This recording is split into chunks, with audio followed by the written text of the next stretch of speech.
2005 সালে সে বাগেরহাট জেলা হতে ঢাকায় চলে আসে। ঢাকায় এসে সে প্রথমে বিশুদ্ধ খাবার পানি পরিবহনের কাজ করত।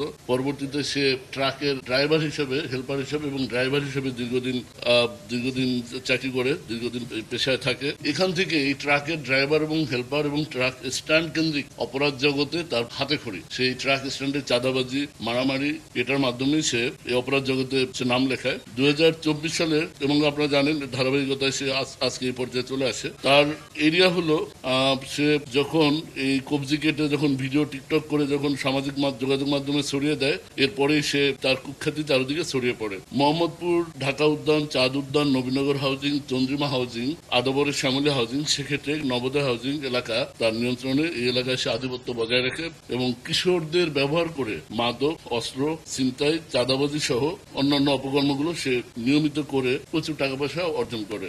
আমাদের একটা শর্ট ভিডিও আছে, সেখানে সে নিজেই স্বীকার করেছে যে আমি 3টা কবজি আমি নিজে কেটেছি। বাট আমরা জানি সে যাবৎ 7 থেকে 8টা কবজি কেটেছে, 7 থেকে 8 জনের কবজি কেটেছে। তার ব্যাকআপে হলো অ্যালেক্স বাবু, আপনার নাম শুনেছেন। এছাড়া তার বিভিন্ন মোহাম্মদপুর, আদাবর হাউজিং এরিয়াকে সে বিভিন্ন সেক্টরে ভাগ করে এই সেক্টর কেন্দ্রিক এই অপকর্ম, চাঁদাবাজি, খুন, ছিনতাই এগুলো পরিচালনা করে এবং প্রতিটা সেক্টরের ইনচার্জ আবার কিশোর গ্যাং লালন পালন করে। এমনও দেখা গেছে কিশোর গ্যাংয়ের যে লোকটার হাতে সামুরাই, এই সামুরাইয়ের যে দৈর্ঘ্য, সামুরাইটা সে জাগাতে পারছে না, বাট এটা দিয়ে সে কোপাত। কিশোর গ্যাংকে সে এভাবে ব্যবহার করতো এবং আপনার একটা ভিডিও দেখেছেন, সে প্রশিক্ষণ দিত। মানে 2জন অ্যাডাল্ট ছেলেকে একটা ছোট 12-13 বছরের বাচ্চা সামুরাই দিয়ে কোপাচ্ছে দিনে দুপুরে, এবং সে বিহাইন্ড দ্য সিন প্রশিক্ষণ দিচ্ছে। হ্যাঁ, জোরে দাও, ডানে কোপ দাও, বামে কোপ দাও, এভাবে। এই ভিডিওটা আপনার ইউটিউবে আছে, আপনারাই করেছেন। যে সেক্টর ওয়াইজ তার অনুসারী হলো, তার সহযোগী হলো মাসুম, ইউনুস, রাফাত, হাসান, তুষার, রিফাত, টোকাই মাসুদ, এরকম আরো অনেক আছে। সেক্রেটারি এরিয়াতে প্রায় 16-17 জন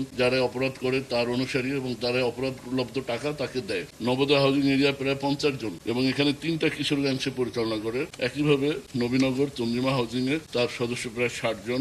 ঢাকা উদ্যান, নবীনগর, চন্দ্রিমা এখানে তার সুপারভাইজার আছে 5 জন। আমি সঙ্গত কারণে নাম বলছি না, কারণ আমাদের টার্গেট আছে আমরা সবাইকে, এই গ্রুপ এবং তার অনুসারী, আমরা সবাইকে আইনের আওতায় নিয়ে আসবো। আমরা আশা করি মোহাম্মদপুর, আদাবর কেন্দ্রিক এই সন্ত্রাসী যে গ্রুপগুলো, এদের তৎপরতা আমরা একদম বন্ধ করে দেবো। এখানে যত বড় কিলার হোক, যত বড় অপরাধী হোক, সন্ত্রাসী হোক, মোহাম্মদপুর, আদাবরে কোনো চাঁদাবাজি, ছিনতাইকারী, কোনো সন্ত্রাসী থাকতে পারবে না। এটা আমাদের মোটো। আমি আগেও বলেছি, আমরা এই উদ্দেশ্যে কাজ করে যাচ্ছি।